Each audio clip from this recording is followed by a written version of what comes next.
지난달 72세 박영희 님이 새벽에 화장실 가다가 넘어졌습니다. 크게 다친 건 아니었지만 혼자 일어나는데 20분이 걸렸습니다.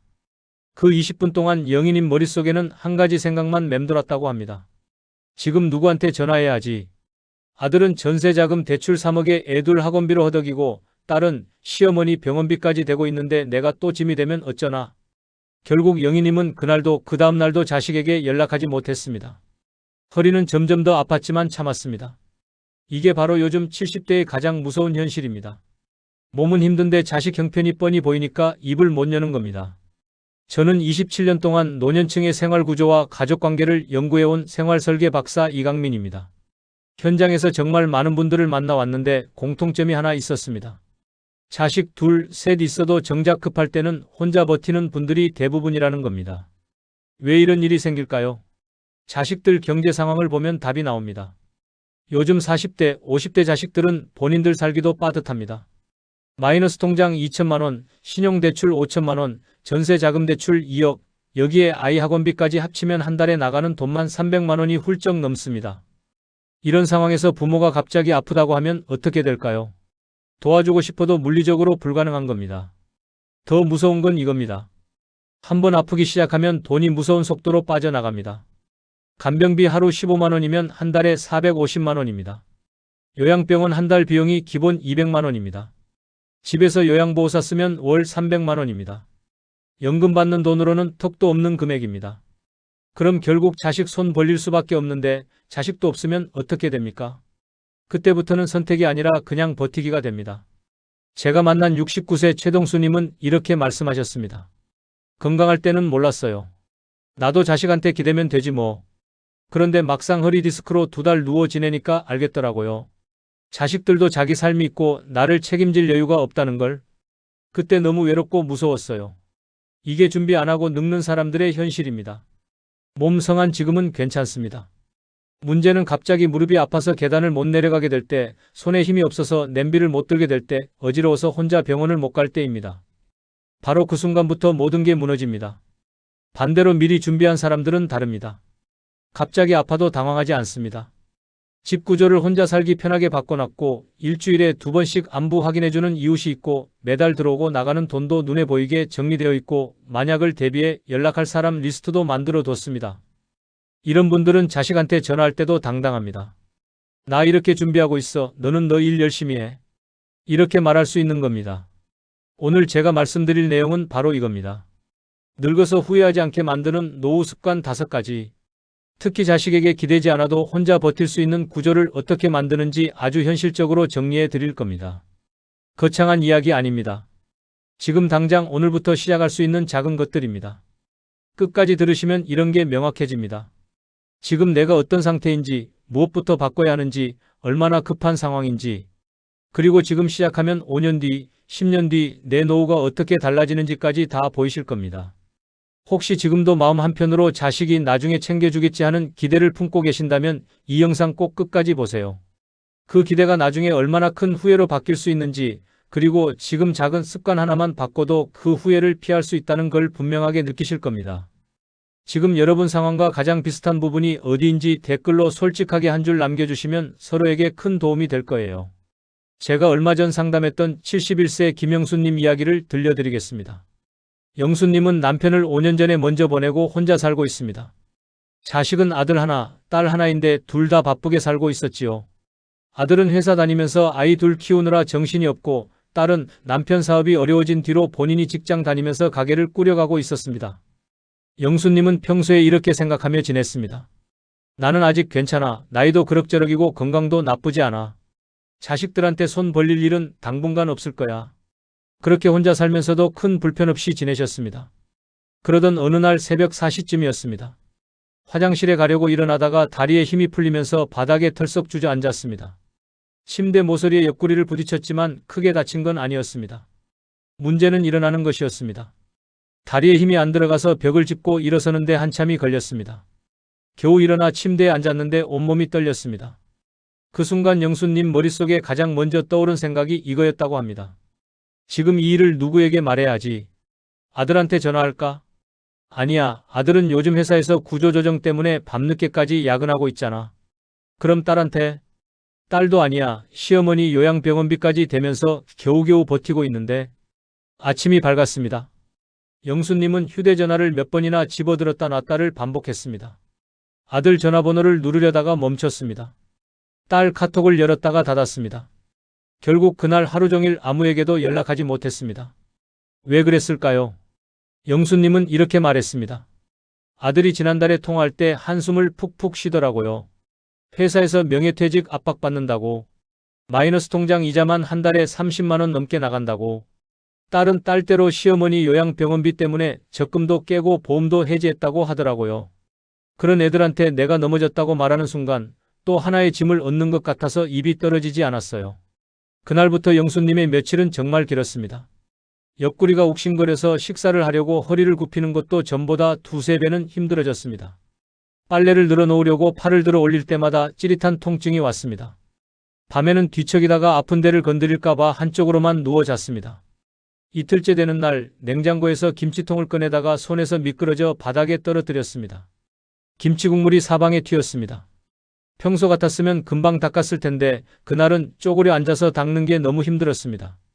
10분을 넘게 걸려서 겨우 닦았습니다. 그때 영수님이 마음속으로 이렇게 중얼거렸다고 합니다.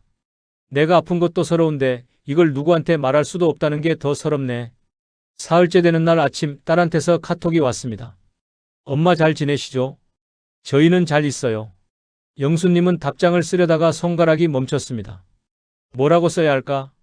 나 넘어졌어, 아파. 이렇게 쓸 수가 없었습니다. 결국 이렇게 답장했습니다. 응, 엄마도 잘 있어. 너희도 건강 챙겨. 그렇게 일주일을 버텼습니다. 일주일 동안 영수님이 내린 결심은 뜻밖에도 아주 작은 것이었습니다. 자식에게 기대는 마음을 줄이는 대신 혼자 살아도 덜 무너지도록 생활 구조부터 바꿔보자. 가장 먼저 한 일은 침대 옆에 작은 테이블을 놓는 것이었습니다. 그 위에 약, 물, 휴대전화, 안경, 그리고 종이에 적어놓은 비상연락처를 한 곳에 모아뒀습니다. 혹시 밤에 또 넘어지거나 갑자기 아프면 손 뻗으면 닿는 곳에 필요한 게 다 있도록. 두 번째로 한 일은 자주 쓰는 물건들을 허리 높이로 옮기는 것이었습니다. 무거운 냄비는 싱크대 아래 깊숙한 곳에서 꺼내서 손 닿기 쉬운 선반 위로 옮겼습니다. 쌀통도 바닥에서 식탁 옆 선반으로 옮겼습니다. 허리 굽히는 횟수를 줄이려고요. 세 번째로 한 일은 용기를 내서 이웃에게 부탁하는 것이었습니다.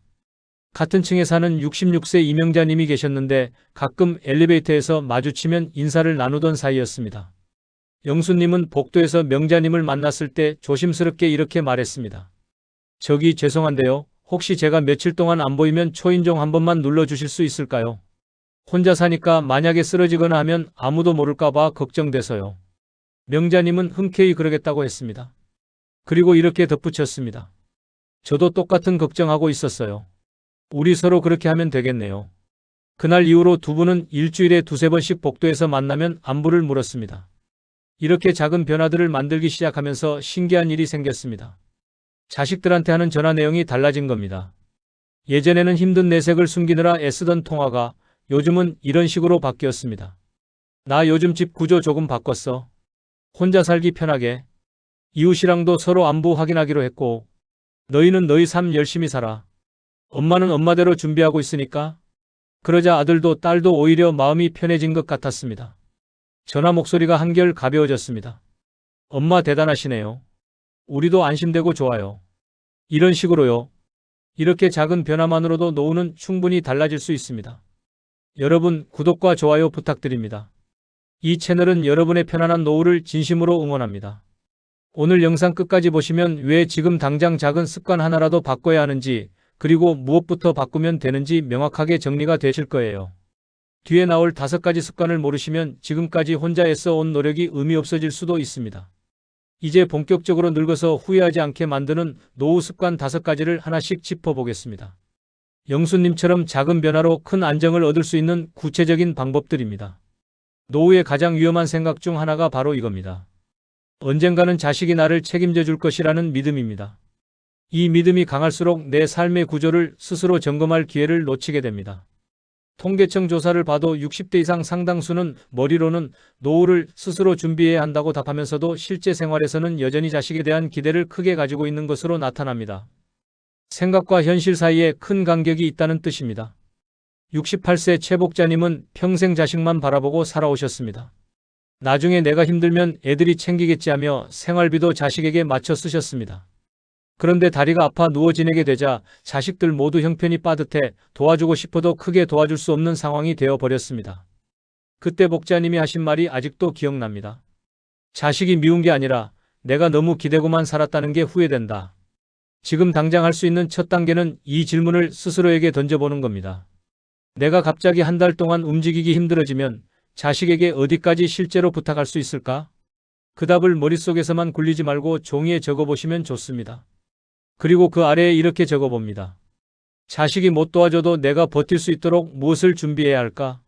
이 질문이 노후 준비의 시작점이 됩니다. 여기서 주의할 점은 자식에 대한 기대를 내려놓는다고 해서 자식을 끊어내라는 말은 절대 아니라는 겁니다. 기대와 사랑은 다릅니다. 기대는 줄이되 관계는 더 편안하게 유지하는 것이 목표입니다. 이 둘을 헷갈리면 마음만 더 아파집니다. 여러분은 솔직히 지금 자식에게 얼마나 기대고 계신가요? 마음속에서 떠오르는 생각을 한번 떠올려 보셨으면 합니다. 노후 건강의 목표는 아예 아프지 않는 몸이 아니라 한번 아파도 다시 일상으로 돌아올 수 있는 몸입니다. 근력과 균형 감각이 조금만 유지되어도 혼자서 할 수 있는 일의 범위가 크게 달라집니다. 국민건강보험공단 자료를 보면 70대 이후 큰 질병보다도 넘어짐과 근력 저하가 노후 생활을 가장 크게 무너뜨리는 요인으로 자주 등장합니다. 한번 넘어지면 회복에 시간이 오래 걸리고 그 사이에 근육이 빠르게 줄어들면서 스스로 생활하기가 어려워지는 경우가 많습니다. 72세 장인호님은 집안에서 발을 헛디뎌 넘어지고 난 뒤로 혼자서 일어나기가 너무 힘들어졌습니다. 크게 다친 것은 아니었지만 밥 한 끼 준비하는 시간도 2배로 늘어났습니다. 그때 인호님이 했던 말이 있습니다. 아픈 것도 서러운데 내가 너무 약해졌다는 걸 알게 되는 게 더 힘들다. 그 후 인호님은 하루 3번 각 5분씩만 몸을 움직이는 습관을 만들었습니다. 몇 달이 지나자 다시 혼자 시장을 다녀올 힘이 생겼습니다. 아주 간단하게 시작하시면 됩니다. 아침에는 의자에 앉았다 일어나기를 천천히 10번, 점심에는 방 안을 천천히 왔다 갔다 하며 다리 풀기, 저녁에는 텔레비전을 보면서 발목 돌리기와 무릎 펴기. 이 3가지만 매일 반복해도 몸의 느낌이 달라집니다. 중요한 것은 한 번에 오래 하는 것이 아니라 끊기지 않게 이어가는 것입니다. 처음부터 너무 욕심을 내면 무릎이나 허리에 부담이 갈 수 있습니다. 통증이 심하게 올라오는 동작은 억지로 참고 하시기보다 동작 범위를 줄이고 더 천천히 움직이시는 것이 좋습니다. 목표는 운동선수가 되는 게 아니라 내 일상을 내가 감당할 수 있는 수준을 지키는 것입니다. 지금 여러분의 하루를 떠올려 보시면 몸을 위해 일부러 움직이는 시간은 몇 분 정도 되시는지 한번 생각해 보시면 좋겠습니다. 노후의 외로움은 사람 수가 적어서가 아니라 사람과 완전히 끊어진 상태에 익숙해질 때 깊어집니다. 정기적으로 마주치는 얼굴이 한두 명만 있어도 삶의 무게가 달라집니다. 서울대 사회복지 관련 연구를 보면 정기적으로 사람을 만나는 어르신은 그렇지 않은 분들보다 우울감이 적고 기억력 저하 속도도 느린 것으로 나타납니다. 대단한 대화를 나누지 않아도 누군가와 연결되어 있다는 감각 자체가 큰 힘이 됩니다. 73세 이선옥님은 남편을 떠나보낸 뒤 몇 년 동안은 혼자 있는 게 편하다며 집에서만 지냈습니다. 그러다 어느 순간 하루 종일 한마디 말도 하지 않고 밤이 되는 날이 늘어나자 스스로도 무서워졌다고 합니다. 그때 선옥님이 선택한 건 거창한 모임이 아니라 동네 복지관 프로그램 한 가지였습니다. 일주일에 2번 같은 시간에 같은 장소에 나가는 것부터 시작했지요. 몇 달이 지나자 오늘도 오셨네요. 날씨가 많이 쌀쌀하죠 같은 짧은 인사가 오고 갔고 그게 선옥님을 다시 일으켜 세우는 힘이 되었습니다. 내성적이신 분들도 부담 없이 할 수 있는 방법이 있습니다. 일주일에 한 번 동네 도서관에 가서 같은 시간에 신문을 읽기, 같은 시간대에 시장이나 마트를 가서 비슷한 얼굴과 마주치기, 아파트 엘리베이터에서 먼저 인사 건네기. 이렇게 생활 동선을 일정하게 만들면 자연스럽게 반복해서 마주치는 얼굴이 생깁니다. 처음부터 여러 모임에 한꺼번에 들어가는 것은 피하시는 게 좋습니다. 잠깐 반짝하다가 지치면 다시 집안에만 머무르는 생활로 돌아오기 쉽습니다. 처음에는 일주일에 한두 번 정도만 부담 없는 수준으로 시작해 보시는 것이 좋습니다. 지금 여러분이 일주일에 한 번 이상 얼굴을 마주치는 사람은 몇 명이나 떠오르시는지 한번 세어보시면 좋겠습니다. 노후에서 돈이 불안한 이유는 액수가 적어서가 아니라 매달 들어오는 흐름이 불규칙하고 나가는 돈이 눈에 보이지 않기 때문인 경우가 많습니다. 큰 돈이 아니라 끊기지 않는 작은 수입과 통제 가능한 지출 구조가 마음을 단단하게 지켜줍니다. 노년층의 스트레스 원인을 조사한 자료들을 보면 건강보다도 경제적 불안이 더 큰 비중을 차지하는 경우가 많습니다. 특히 혼자 사는 분일수록 월말이 다가올수록 불안감이 커진다는 결과가 반복해서 나타납니다. 70세 한정수님은 정년 후 퇴직금도 있었고 연금도 받고 있었지만 늘 마음이 불안했다고 합니다. 관리비, 각종 요금, 부모 제사와 명절 비용이 겹치는 달이면 통장 잔액이 눈에 밝혀 약속도 줄이고 사람 만나는 것도 피하게 되었습니다. 그러다 어느 날 고정비를 하나씩 적어 내려가 보니 사용하지도 않으면서 빠져나가던 돈이 적지 않다는 걸 알게 되었습니다. 요금제 변경, 사용하지 않는 보험 정리, 거의 쓰지 않는 차량 처분만으로도 매달 30만 원 넘게 숨통이 트였고 그때부터는 사람을 만나는 마음에 여유가 생겼다고 합니다. 먼저 종이 한 장을 준비해서 매달 빠져나가는 돈을 항목별로 적어보시는 걸 권합니다. 관리비, 통신비, 보험료, 각종 자동이체 서비스 등입니다. 그리고 나서 이 중에서 없어도 생활이 크게 흔들리지 않을 항목에 동그라미를 치고 한 달에 하나씩 정리해 나가시면 됩니다. 그 다음 단계로는 체력에 맞는 작은 일 또는 연금 제도를 다시 점검해 보면서 매달 들어오는 흐름을 한 줄이라도 더 만드는 방향으로 생각을 넓혀보시면 좋습니다. 무조건 아끼는 것만이 답은 아닙니다. 너무 과하게 줄이다 보면 오히려 삶의 즐거움이 사라져 우울감이 커질 수 있습니다. 줄이더라도 나를 지탱해주는 작은 즐거움, 사람을 만나는 비용은 일정 부분 남겨두는 것이 좋습니다. 여러분 통장에서는 매달 어떤 돈들이 나가고 있는지 한 번도 적어본 적이 없다면 오늘 영상이 끝난 뒤 꼭 한번 적어보시면 좋겠습니다. 자식을 멀리하라는 이야기가 아닙니다. 노후를 편안하게 만드는 지혜는 자식을 내 삶의 중심에 두는 것이 아니라 서로 편안해질 수 있는 거리를 스스로 정하는 데서 시작됩니다. 가족관계 인식조사를 보면 부모와 자녀가 함께 살 때보다 적당한 거리를 두고 따로 살 때 관계가 더 편안해진다고 느끼는 경우가 적지 않습니다. 함께 살면 정은 깊지만 생활 리듬과 가치관 차이로 인해 갈등이 커지는 경우도 많기 때문입니다. 76세 문경숙님은 남편을 떠나보낸 뒤 자녀들이 번갈아가며 모시겠다는 제안을 받았습니다. 주변에서는 부러워했지만 경숙님은 며느리와 사위의 생활, 손주들의 일상을 떠올리며 쉽게 결정을 내리지 못했습니다. 내 생활 리듬이 완전히 사라질까 봐서였습니다. 고민 끝에 경숙님은 이렇게 말했습니다. 고맙다, 정말 고맙다. 그런데 엄마는 혼자 살되 너희와 자주 만나는 게 제일 편하다. 그 대신 일주일에 한 번 통화, 한 달에 한 번 식사만은 꼭 지키자. 이 규칙을 정한 뒤로 가족들은 오히려 더 반갑게 서로를 만나게 되었습니다. 당장 실천할 수 있는 방법은 자식과의 연락 규칙을 함께 정해보는 것입니다. 예를 들면 일주일에 한 번은 꼭 전화통화, 한 달에 한 번은 식사 자리, 이런 기본 틀을 먼저 만들고 그 안에서 서로의 생활을 존중하는 것입니다. 그리고 언젠가 몸이 불편해질 때를 대비해 요양제도나 돌봄 서비스를 미리 알아두고 나중에 이런 부분은 이렇게 준비해 두었다고 자식에게 미리 알려두면 좋습니다. 이때 조심해야 할 점은 서운함을 쌓아두는 방식으로 거리를 두지 않는 것입니다. 말없이 연락을 끊거나 마음으로만 삐지는 거리가 아니라 서로 솔직하게 대화해서 정한 거리가 되어야 관계가 오래갑니다. 여러분은 지금 자식과의 거리가 어떠신가요? 너무 가깝다고 느껴지시나요? 아니면 너무 멀다고 느껴지시나요? 마음에 떠오르는 생각을 한번 떠올려 보시면 좋겠습니다. 이렇게 5가지 습관이 노후의 뼈대를 만들어줍니다. 이제 이 5가지를 실제 생활 속에서 어떻게 더 구체적으로 풀어낼 수 있는지 한 단계 더 들어가서 정리해 보겠습니다. 혼자 사는 분들께 집안은 가장 안전한 공간이면서도 동시에 가장 위험한 장소가 되기도 합니다. 대부분의 넘어짐 사고가 집안에서 일어난다는 것을 떠올려 보시면 집 구조를 바꾸는 것만으로도 큰 위기를 미리 막을 수 있습니다. 집을 한 번에 완전히 바꾸려고 하면 비용도 부담되고 몸도 힘듭니다. 작은 것부터 가장 자주 쓰는 공간부터 조금씩 바꾸는 것이 좋습니다. 침대나 이부자리 옆에 작은 테이블을 두고 휴대전화, 안경, 물, 약, 비상연락처를 한 곳에 모아두세요. 자주 쓰는 그릇이나 물건은 허리 높이 선반으로 옮겨서 허리를 깊이 굽히는 동작을 줄입니다. 욕실과 거실의 미끄러운 발매트는 가능하면 치우고 필요하다면 미끄럼 방지 제품으로 바꾸는 것도 좋습니다. 통로에는 박스나 낮은 좌식 의자처럼 발에 걸릴 물건을 두지 않는 습관을 들이시면 좋습니다. 여러분 집안에서 내가 가장 자주 넘어질 것 같은 곳은 어디인가요? 지금 딱 한 군데만 떠올려 보시고 오늘 안에 그곳을 어떻게 바꿀지 한번 생각해 보시면 좋겠습니다. 혼자 살 때 가장 무서운 상황은 몸이 힘든데도 누구에게도 연락하지 못하고 몇 날 며칠을 버티는 경우입니다. 이 위험을 줄이는 가장 현실적인 방법은 짧고 규칙적인 연락 안전망을 만드는 것입니다. 자식이나 가족에게만 맡기기보다 부담 없이 안부를 확인할 수 있는 사람을 한두 명 더 만드는 것이 좋습니다. 한 사람에게만 의지하면 그 사람이 바쁠 때 공백이 생길 수 있습니다. 먼저 자식과는 매일 긴 통화가 아니라 아침과 저녁 한 번씩 짧은 안부 메시지나 통화를 약속해 보세요. 잘 잤어. 오늘도 잘 지냈다. 이 정도의 짧은 대화만으로도 서로의 안심이 커집니다. 그와 함께 같은 층 이웃이나 오랫동안 알고 지낸 동네분 한 분에게는 이렇게 부탁해 보세요. 제가 며칠 동안 안 보이면 초인종 한 번만 눌러주세요.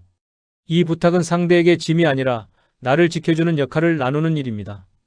지금 떠올렸을 때 나의 안부를 정기적으로 확인해 줄 수 있는 사람은 몇 명이나 있으신가요? 혹시 없다면 오늘부터 누구에게 먼저 말을 걸어볼 수 있을지 한번 생각해 보시면 좋겠습니다.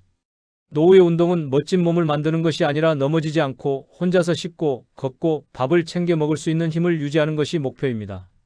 이 기능을 지키는 데는 긴 시간보다 짧고 자주 하는 움직임이 더 효과적입니다. 무릎이나 허리 통증이 있는 분들은 바닥에서 일어나는 동작보다 의자를 활용한 동작을 먼저 선택하시는 것이 좋습니다. 통증이 심해지면 며칠씩 쉬게 되고 그러면 다시 시작하기가 더 어려워집니다. 아침에는 의자에 앉았다 일어나기를 천천히 10번 손잡이를 잡고 하셔도 좋습니다. 점심에는 싱크대 앞에서 설거지나 정리를 하면서 발뒤꿈치를 들었다 내렸다 하는 동작을 10번 반복합니다. 저녁에는 텔레비전을 보시면서 발목 돌리기, 무릎 펴기, 허리 살짝 돌리기를 각각 10번씩 해보세요. 이 세 가지를 다 합쳐도 15분이 채 되지 않습니다. 하지만 이렇게만 해도 일주일, 한 달이 지나면 계단을 오를 때 숨이 덜 차고 의자에서 일어날 때 덜 힘들어지는 것을 느끼실 수 있습니다. 여러분은 하루 중 언제가 몸을 조금 더 움직이기 쉬운 시간인가요?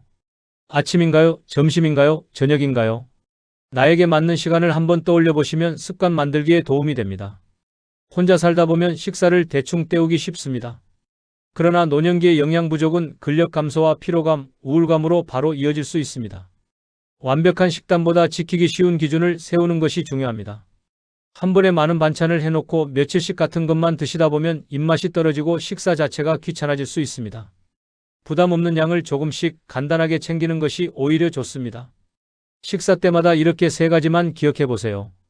단백질 하나, 채소 하나, 따뜻한 국물 하나. 단백질은 계란, 두부, 생선, 콩 제품 중에서 그날그날 먹기 쉬운 것을 고르고 채소는 나물이나 김치로도 충분합니다.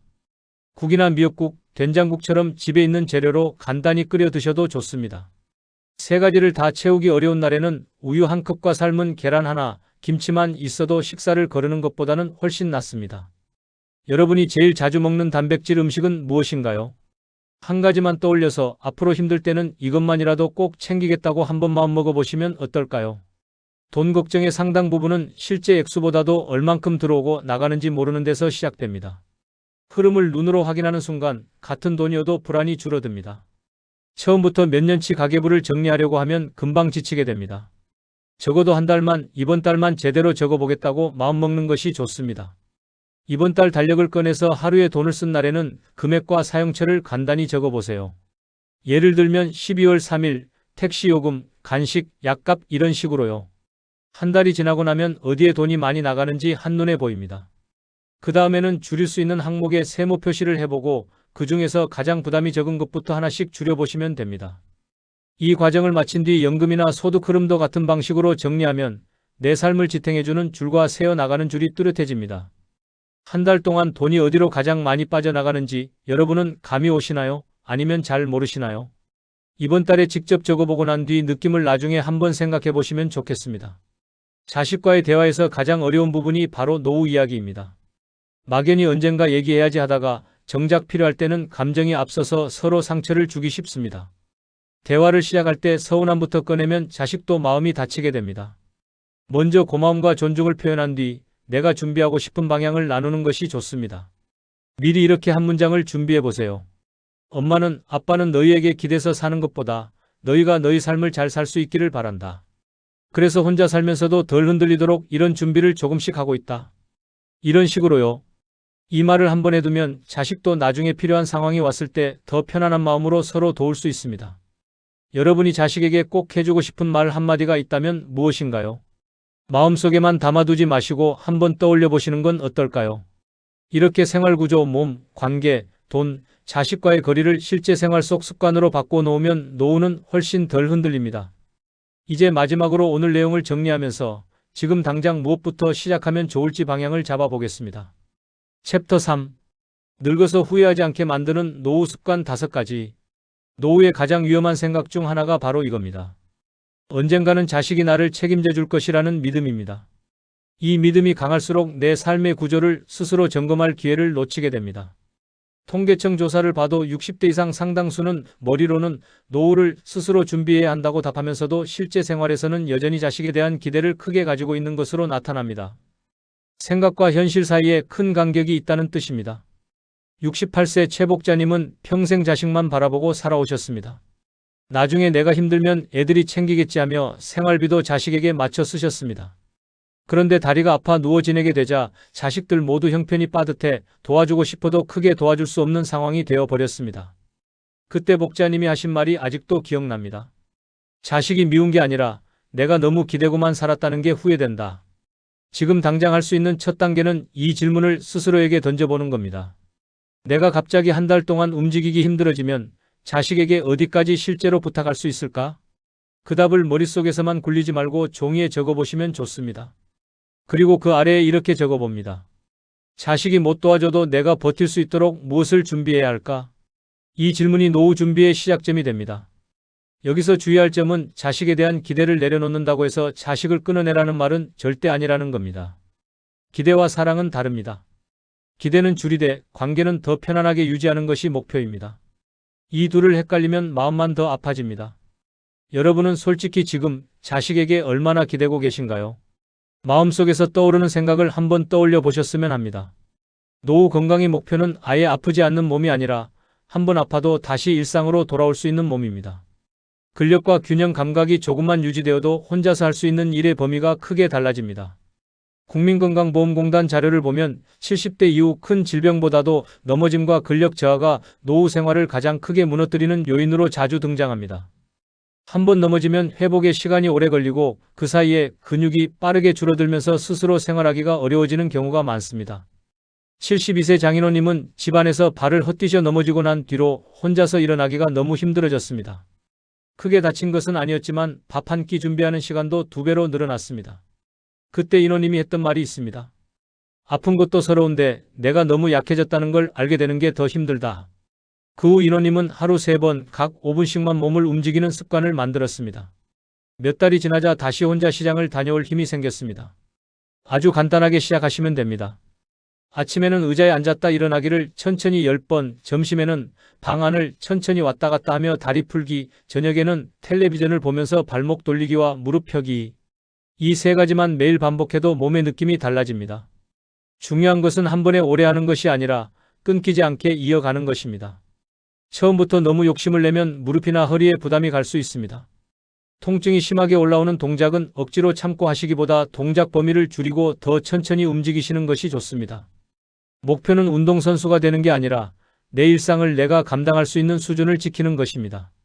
지금 여러분의 하루를 떠올려 보시면 몸을 위해 일부러 움직이는 시간은 몇 분 정도 되시는지 한번 생각해 보시면 좋겠습니다. 노후의 외로움은 사람 수가 적어서가 아니라 사람과 완전히 끊어진 상태에 익숙해질 때 깊어집니다. 정기적으로 마주치는 얼굴이 한두 명만 있어도 삶의 무게가 달라집니다. 서울대 사회복지 관련 연구를 보면 정기적으로 사람을 만나는 어르신은 그렇지 않은 분들보다 우울감이 적고 기억력 저하 속도도 느린 것으로 나타납니다. 대단한 대화를 나누지 않아도 누군가와 연결되어 있다는 감각 자체가 큰 힘이 됩니다. 73세 이선옥님은 남편을 떠나보낸 뒤 몇 년 동안은 혼자 있는 게 편하다며 집에서만 지냈습니다. 그러다 어느 순간 하루 종일 한마디 말도 하지 않고 밤이 되는 날이 늘어나자 스스로도 무서워졌다고 합니다. 그때 선옥님이 선택한 건 거창한 모임이 아니라 동네 복지관 프로그램 한 가지였습니다. 일주일에 2번 같은 시간에 같은 장소에 나가는 것부터 시작했지요. 몇 달이 지나자 오늘도 오셨네요. 날씨가 많이 쌀쌀하죠 같은 짧은 인사가 오고 갔고 그게 선옥님을 다시 일으켜 세우는 힘이 되었습니다. 내성적이신 분들도 부담 없이 할 수 있는 방법이 있습니다. 일주일에 한 번 동네 도서관에 가서 같은 시간에 신문을 읽기, 같은 시간대에 시장이나 마트를 가서 비슷한 얼굴과 마주치기, 아파트 엘리베이터에서 먼저 인사 건네기. 이렇게 생활 동선을 일정하게 만들면 자연스럽게 반복해서 마주치는 얼굴이 생깁니다. 처음부터 여러 모임에 한꺼번에 들어가는 것은 피하시는 게 좋습니다. 잠깐 반짝하다가 지치면 다시 집안에만 머무르는 생활로 돌아오기 쉽습니다. 처음에는 일주일에 한두 번 정도만 부담 없는 수준으로 시작해 보시는 것이 좋습니다. 지금 여러분이 일주일에 한 번 이상 얼굴을 마주치는 사람은 몇 명이나 떠오르시는지 한번 세어보시면 좋겠습니다. 노후에서 돈이 불안한 이유는 액수가 적어서가 아니라 매달 들어오는 흐름이 불규칙하고 나가는 돈이 눈에 보이지 않기 때문인 경우가 많습니다. 큰 돈이 아니라 끊기지 않는 작은 수입과 통제 가능한 지출 구조가 마음을 단단하게 지켜줍니다.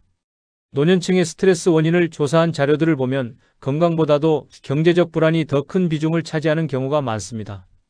특히 혼자 사는 분일수록 월말이 다가올수록 불안감이 커진다는 결과가 반복해서 나타납니다.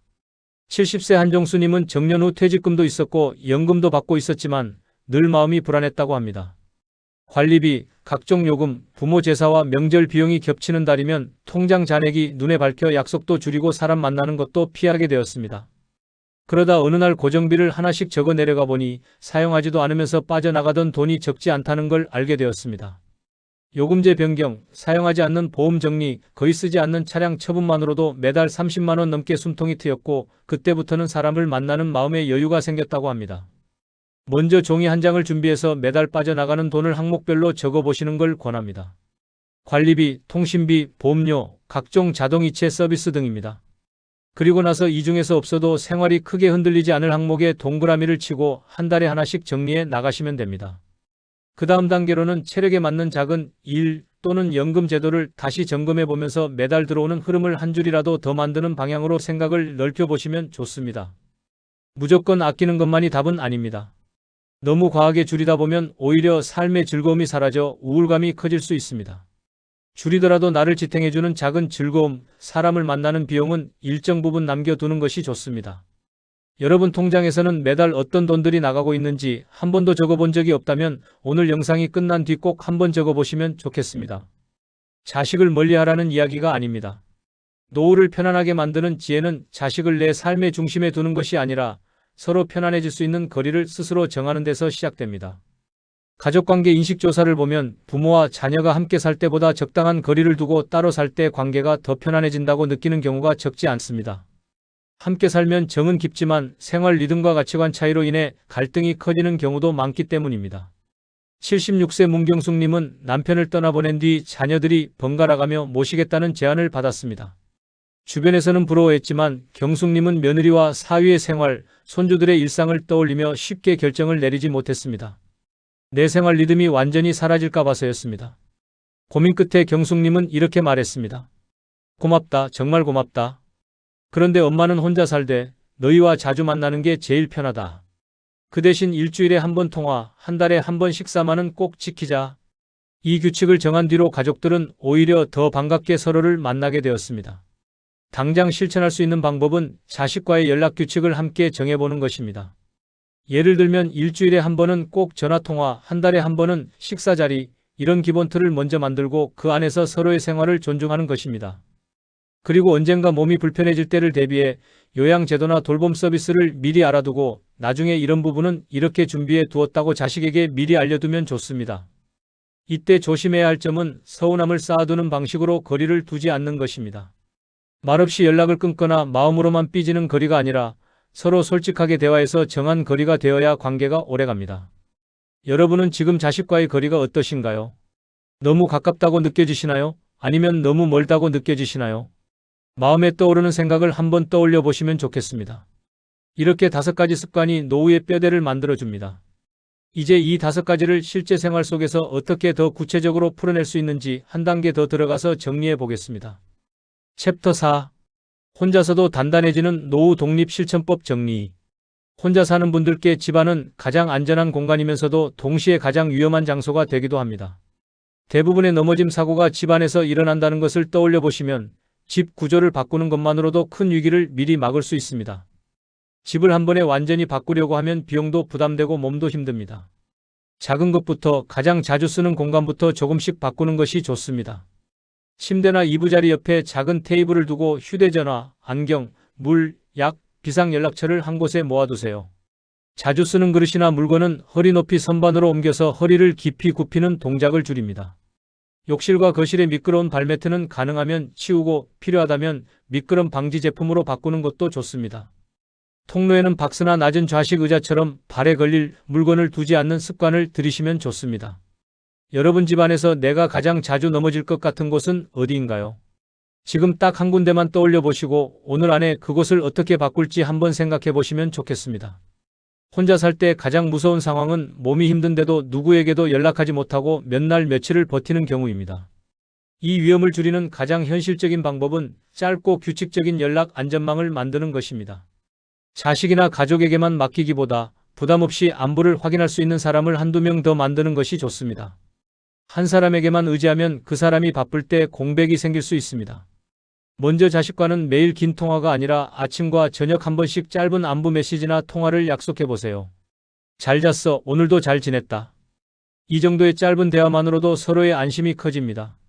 그와 함께 같은 층 이웃이나 오랫동안 알고 지낸 동네분 한 분에게는 이렇게 부탁해 보세요. 제가 며칠 동안 안 보이면 초인종 한 번만 눌러주세요. 이 부탁은 상대에게 짐이 아니라 나를 지켜주는 역할을 나누는 일입니다. 지금 떠올렸을 때 나의 안부를 정기적으로 확인해 줄 수 있는 사람은 몇 명이나 있으신가요? 혹시 없다면 오늘부터 누구에게 먼저 말을 걸어볼 수 있을지 한번 생각해 보시면 좋겠습니다. 노후의 운동은 멋진 몸을 만드는 것이 아니라 넘어지지 않고 혼자서 씻고, 걷고, 밥을 챙겨 먹을 수 있는 힘을 유지하는 것이 목표입니다. 이 기능을 지키는 데는 긴 시간보다 짧고 자주 하는 움직임이 더 효과적입니다. 무릎이나 허리 통증이 있는 분들은 바닥에서 일어나는 동작보다 의자를 활용한 동작을 먼저 선택하시는 것이 좋습니다. 통증이 심해지면 며칠씩 쉬게 되고 그러면 다시 시작하기가 더 어려워집니다. 아침에는 의자에 앉았다 일어나기를 천천히 10번 손잡이를 잡고 하셔도 좋습니다. 점심에는 싱크대 앞에서 설거지나 정리를 하면서 발뒤꿈치를 들었다 내렸다 하는 동작을 10번 반복합니다. 저녁에는 텔레비전을 보시면서 발목 돌리기, 무릎 펴기, 허리 살짝 돌리기를 각각 10번씩 해보세요. 이 세 가지를 다 합쳐도 15분이 채 되지 않습니다. 하지만 이렇게만 해도 일주일, 한 달이 지나면 계단을 오를 때 숨이 덜 차고 의자에서 일어날 때 덜 힘들어지는 것을 느끼실 수 있습니다. 여러분은 하루 중 언제가 몸을 조금 더 움직이기 쉬운 시간인가요? 아침인가요? 점심인가요? 저녁인가요? 나에게 맞는 시간을 한번 떠올려 보시면 습관 만들기에 도움이 됩니다. 혼자 살다 보면 식사를 대충 때우기 쉽습니다. 그러나 노년기의 영양 부족은 근력 감소와 피로감, 우울감으로 바로 이어질 수 있습니다. 완벽한 식단보다 지키기 쉬운 기준을 세우는 것이 중요합니다. 한 번에 많은 반찬을 해놓고 며칠씩 같은 것만 드시다 보면 입맛이 떨어지고 식사 자체가 귀찮아질 수 있습니다. 부담 없는 양을 조금씩 간단하게 챙기는 것이 오히려 좋습니다. 식사 때마다 이렇게 세 가지만 기억해 보세요. 단백질 하나, 채소 하나, 따뜻한 국물 하나. 단백질은 계란, 두부, 생선, 콩 제품 중에서 그날그날 먹기 쉬운 것을 고르고 채소는 나물이나 김치로도 충분합니다. 국이나 미역국, 된장국처럼 집에 있는 재료로 간단히 끓여 드셔도 좋습니다. 세 가지를 다 채우기 어려운 날에는 우유 한 컵과 삶은 계란 하나, 김치만 있어도 식사를 거르는 것보다는 훨씬 낫습니다. 여러분이 제일 자주 먹는 단백질 음식은 무엇인가요? 한 가지만 떠올려서 앞으로 힘들 때는 이것만이라도 꼭 챙기겠다고 한번 마음먹어 보시면 어떨까요? 돈 걱정의 상당 부분은 실제 액수보다도 얼만큼 들어오고 나가는지 모르는 데서 시작됩니다. 흐름을 눈으로 확인하는 순간 같은 돈이어도 불안이 줄어듭니다. 처음부터 몇 년치 가계부를 정리하려고 하면 금방 지치게 됩니다. 적어도 한 달만, 이번 달만 제대로 적어보겠다고 마음먹는 것이 좋습니다. 이번 달 달력을 꺼내서 하루에 돈을 쓴 날에는 금액과 사용처를 간단히 적어보세요. 예를 들면 12월 3일 택시 요금, 간식, 약값 이런 식으로요. 한 달이 지나고 나면 어디에 돈이 많이 나가는지 한눈에 보입니다. 그 다음에는 줄일 수 있는 항목에 세모 표시를 해보고 그 중에서 가장 부담이 적은 것부터 하나씩 줄여보시면 됩니다. 이 과정을 마친 뒤 연금이나 소득 흐름도 같은 방식으로 정리하면 내 삶을 지탱해주는 줄과 새어 나가는 줄이 뚜렷해집니다. 한 달 동안 돈이 어디로 가장 많이 빠져나가는지 여러분은 감이 오시나요? 아니면 잘 모르시나요? 이번 달에 직접 적어보고 난 뒤 느낌을 나중에 한번 생각해 보시면 좋겠습니다. 자식과의 대화에서 가장 어려운 부분이 바로 노후 이야기입니다. 막연히 언젠가 얘기해야지 하다가 정작 필요할 때는 감정이 앞서서 서로 상처를 주기 쉽습니다. 대화를 시작할 때 서운함부터 꺼내면 자식도 마음이 다치게 됩니다. 먼저 고마움과 존중을 표현한 뒤 내가 준비하고 싶은 방향을 나누는 것이 좋습니다. 미리 이렇게 한 문장을 준비해 보세요. 엄마는, 아빠는 너희에게 기대서 사는 것보다 너희가 너희 삶을 잘 살 수 있기를 바란다. 그래서 혼자 살면서도 덜 흔들리도록 이런 준비를 조금씩 하고 있다. 이런 식으로요. 이 말을 한번 해두면 자식도 나중에 필요한 상황이 왔을 때 더 편안한 마음으로 서로 도울 수 있습니다. 여러분이 자식에게 꼭 해주고 싶은 말 한마디가 있다면 무엇인가요? 마음속에만 담아두지 마시고 한번 떠올려 보시는 건 어떨까요? 이렇게 생활구조, 몸, 관계, 돈, 자식과의 거리를 실제 생활 속 습관으로 바꿔놓으면 노후는 훨씬 덜 흔들립니다. 이제 마지막으로 오늘 내용을 정리하면서 지금 당장 무엇부터 시작하면 좋을지 방향을 잡아보겠습니다. 오늘 우리는 늙어서 후회하지 않게 만드는 노후 습관 5가지를 함께 살펴봤습니다. 정리해보면 아주 단순합니다. 자식이 결국 책임져 줄 거라는 막연한 믿음 대신 자식이 도와주지 못해도 버틸 수 있는 구조를 미리 만들어 두는 것이 노후 준비의 핵심이라는 점입니다. 잘못된 상식은 이렇습니다. 나이 들면 결국 가족이 지켜준다. 자식은 마지막 안전망이다. 이 생각 때문에 내 생활 동선, 내 몸, 내 돈, 내 관계를 스스로 챙기는 일을 자꾸 뒤로 미루게 됩니다. 반대로 올바른 관리는 이렇게 시작됩니다. 언젠가 아플 수 있고 외로울 수 있고 돈이 빠듯할 수 있다는 현실을 인정하고 그래도 혼자 버틸 수 있는 최소한의 구조를 하나씩 쌓아가는 것입니다. 잘못 관리했을 때의 위험은 생각보다 크게 찾아옵니다. 한번 넘어져서 혼자 일어나지 못하고 며칠 동안 누구에게도 연락하지 못한 채 버티는 상황. 통장 잔액만 바라보며 사람 만나는 자리를 줄이고 결국 관계까지 끊어지는 상황. 자식에게 말 한마디 꺼내지 못한 채 마음속에서만 미안함과 서운함이 쌓여가는 상황. 이런 순간들이 한 번씩 쌓이면 노후는 조용히 그러나 빠르게 무너집니다. 특히 70대 이후에는 한번 무너지기 시작하면 회복이 정말 어렵습니다. 근력은 빠르게 줄어들고 우울감은 깊어지고 병원비는 눈덩이처럼 불어나고 자식에게는 점점 더 말하기 어려워집니다. 반대로 제대로 관리했을 때의 효과는 아주 작은 곳에서부터 드러납니다. 집안 구조를 조금 바꿔서 넘어질 위험을 줄이고 하루 15분 기능 운동으로 의자에서 일어날 힘을 지키고 일주일에 한두 번 정기적으로 마주치는 얼굴을 만들고 고정비를 줄여서 매달 숨통을 틔워두고 자식과는 각자 편안한 거리를 정해두는 것. 이렇게 해두면 어느 날 문득 이런 생각이 듭니다. 나도 내 삶을 스스로 지키고 있구나. 이 느낌이 바로 노후를 지탱하는 가장 큰 힘입니다.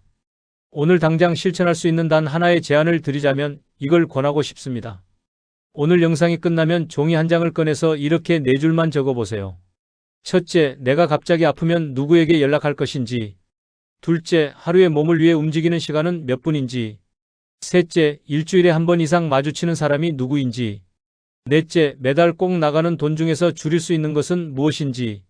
이 4줄을 적어보는 순간 이미 노후 준비는 시작된 것입니다. 이 4가지 질문에 답을 적다 보면 지금 내가 어디쯤 서 있는지, 무엇이 부족한지 명확하게 보입니다. 다음 시간에는 이 구조 위에 얹어야 할 또 하나의 중요한 주제를 다루겠습니다. 노후에 반드시 피해야 할 돈 습관과 자칫하면 사기로 이어질 수 있는 위험 신호들에 대해 현실적으로 말씀드릴 겁니다. 돈 이야기지만 불안해지지 않고 마음이 편해지는 방향으로 함께 길을 찾아볼 겁니다. 요즘 70대를 노리는 새로운 사기 수법들이 정말 교묘해졌습니다. 자식 흉내를 내거나 정부 지원금이라며 접근하거나 투자 수익을 보장한다며 유혹하는 경우들이 많습니다.